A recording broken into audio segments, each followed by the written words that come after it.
கோழி குஞ்சுகளுக்கு வந்து எந்த மாதிரி வேக்சின் கொடுக்கணும்னு இந்த வீடியோவில் சொல்கிறேன். ஸோ ஃபர்ஸ்ட் பார்த்தீங்கன்னா 7 நாளில் F1ங்க, அடுத்த 14வது நாளில் IBD, 21வது நாளில் லசோட்டா, அப்புறம் பார்த்தீங்கன்னா 40வது நாளில் ஃபவுல் பாக்ஸு, அடுத்தது பார்த்தீங்கன்னா ஒரு 60வது நாளில் R2B இல்லாட்டி RDVK. ஸோ இந்த இன்ஜெக்ஷன் எல்லாமே கொடுத்தீங்கன்னா முடிஞ்ச வரைக்கும் நம்ம கோழிகளுக்கு பார்த்தீங்கன்னா நோய்கள் அதிகமாக வராதுங்க.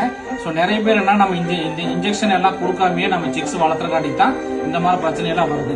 ஸோ இந்த மாதிரி இன்ஜெக்ஷன் நீங்க ஒரு டைம் ட்ரை பண்ணி பாருங்க. ஸோ இந்த மாதிரி இன்ஜெக்ஷன் நம்ம கொடுத்துட்டோம்னா அந்த கோழிகளுக்கு வர அம்மை நோய், வெள்ளை கழிச்சல், அப்புறம் சளி, அந்த மாதிரி ஓரளவுக்கு நிறையவே வந்து நம்ம கட்டுப்படுத்திக்கலாம்.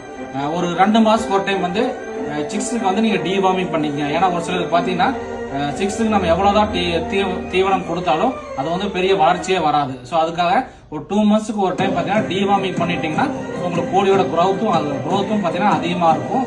ஸோ இந்த மாதிரி கோழிகள் சம்பந்தமான தகவல் தெரிஞ்சுக்கணும்னா நம்மளை மறக்காம ஃபாலோ பண்ணிக்கணும்பா. இந்த வீடியோ பிடிச்சா மறக்காம லைக் அண்ட் ஷேர் பண்ணுங்க, நண்பர்களுக்கு சப்போர்ட் பண்ணுங்க. ஓகே நண்பா, தேங்க்யூ.